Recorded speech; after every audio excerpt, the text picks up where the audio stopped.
Hola, dudes and dudettes. Just arrived in Porto. Just arrived in the Airbnb. So let me show you around the Airbnb first because it is beautiful and seems to be right in the center of the city. So let me show you around real quick. Let's start with the entrance here, and obviously the bathroom.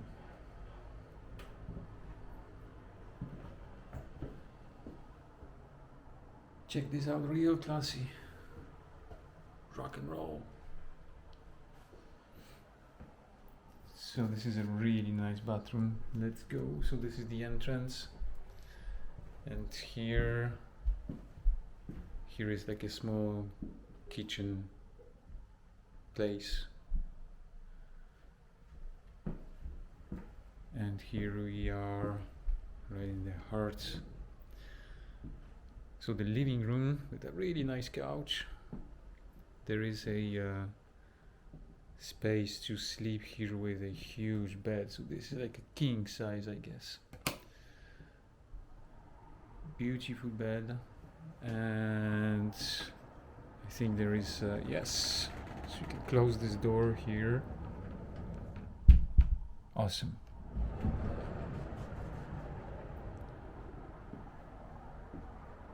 But this is not over yet. Let's go out now. Check this view.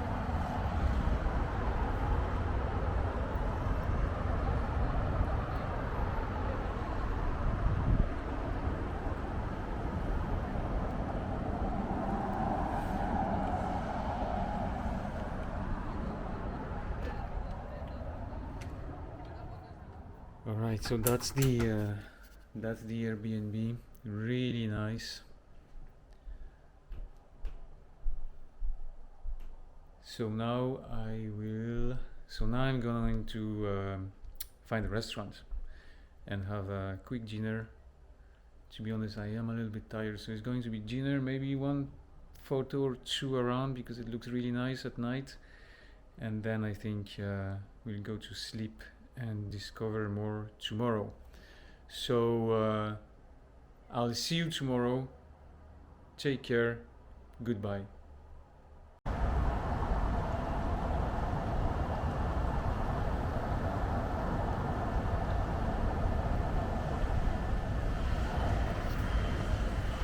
Porto. Good morning, everyone.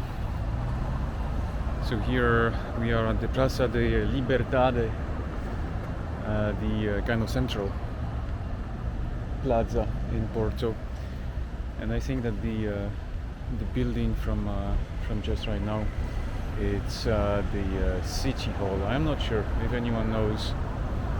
Let us know, but I think it is, and I believe someone told me that this is where the mayor lives. So once again, I don't know. I'm not sure. Let me know if I'm completely wrong. So Porto, home to the port wine, FC Porto, Francesina, and the death metal band Dark Oath. Check them out, by the way. Excellent metal band. So early morning, Saturday, 25th of September, and the weather isn't that great today. It's been raining all night, and it's a bit overcasted, but that should make for night lights all over. So let's see the city and check out some of the sites.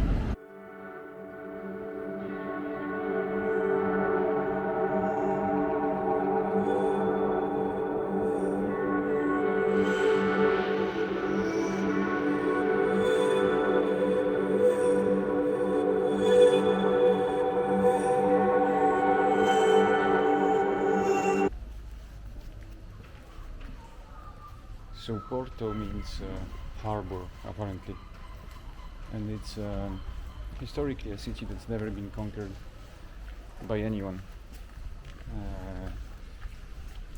I think Bonaparte tried twice and failed miserably, from what I understand. However, there has been quite a few invasions in the region, historically speaking, from the Celts to Romans and the Moorish. So the Celts didn't leave much, they just came in, plundered and left. The Romans built bridges and some other infrastructure that's still standing today, and the Moorish left actually quite a huge historical footprint in here. The blue tiles and the red bricks on the buildings are actually of Moorish tradition.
Okay, so yesterday I visited the Douro Valley, an hour and a half drive from Porto, and it's very interesting to learn about the port wine. So actually a few facts about port wine.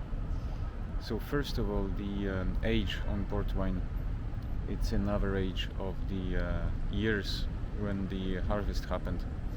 So it's not the age of how long the wine's been aged, but for example, a 10 years old is an average. Could be 15 and 5 years old harvest in there. But the exact blend is a blender's secret, so there is no way to know that for sure. Now the other fact is the port wine exists. Port wine exists only because of the 100 Years War between England and France. The English had no access to wine, so they turned to the Portuguese to get the wine from the Douro Valley. And what happened is that a dude that apparently no one knows who he was,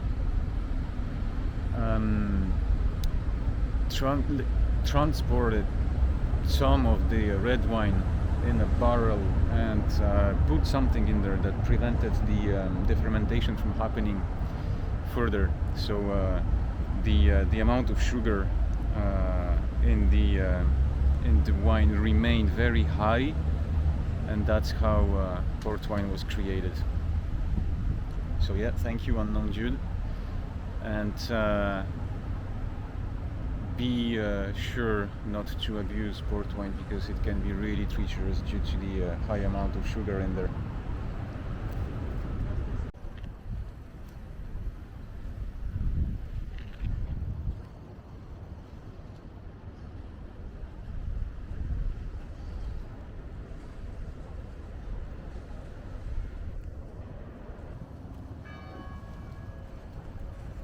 So all the buildings that we see on the other side of the river Douro are actually the port wine producers. So most of them bear British names. So like Taylors, Sandman, Callan, but there is a few Portuguese sounding ones as well. And they also stock all of the port wine on the other side of the river over there.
taking a break in the park here in Porto. As it turns out, the city is actually quite noisy, so it's not easy to record while talking. So I just found a quiet spot here in the park, in the city center. So it's really nice to have a little bit of relative silence for a moment. But anyway, like we said previously, Porto has never been conquered, and so the other name that the city has, it's Invicta, which stands for invincible, I guess, yeah. But basically, the idea behind Invicta is that the city has never been conquered by anyone.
As we walk the narrow streets of Porto, let's do a quick recap of this 3 days weekend here.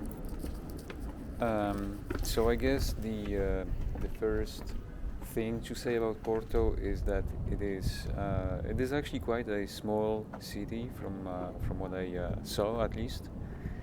The city center is a small area that is actually possible to visit probably within even a day, an entire day of walking. So I'm not talking about, going into buildings, visiting the museums or all the different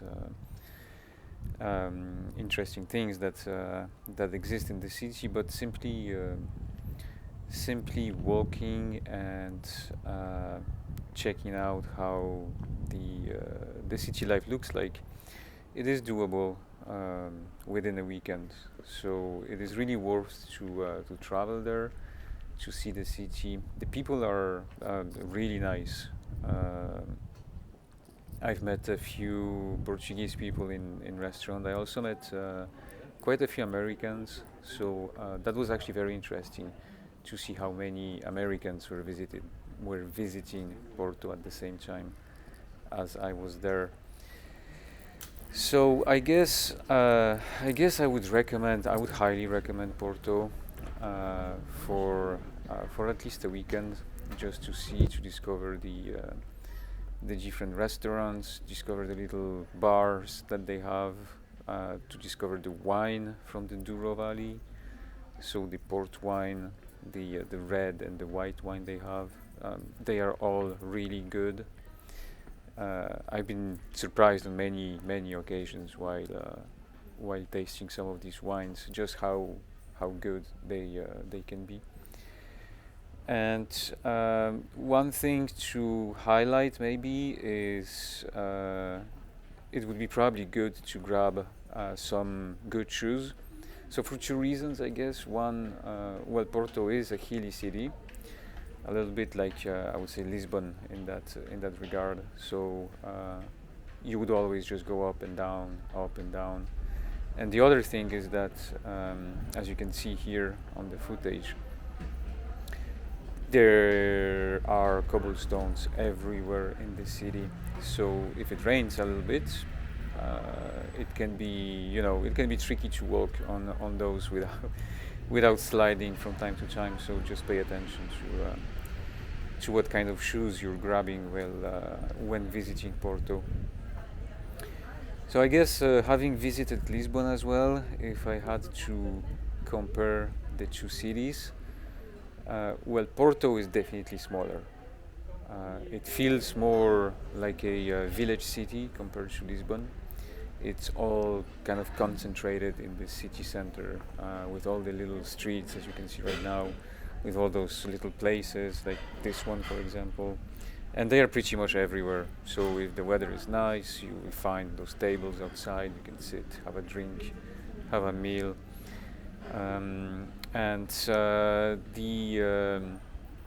So the city is split on two sides, I would say, by the river Douro. So the one side where we are right now, and where I spent most of my weekend, is kind of like that, like as you can see on this footage right now. It's narrow streets, old buildings, and it has this really nice feeling to it. While the other side are the places where the port wine is stocked, that we saw previously on the video. It's I found it very different. I found it extremely touristy as compared to this side. So I spent just a couple hours there, and I left because there was nothing really interesting. So unless, like you said, unless you decide to go and visit every single wine port place they have on the other side, then yeah, definitely go and check out the other side of the river. And if you do, try to do so by crossing the bridge. So either on the very top of the bridge, or you can also do it down there. But on top is very nice. It gives an amazing view over the city, and it's not a long walk, so it's definitely worth it if you decide to go on the other side. So yeah, my check on Porto is an amazing city. I'll definitely go back there, 100%. Go back, do another video, take some more pictures. So yeah, visit the city, and I will let you with one last festive impression.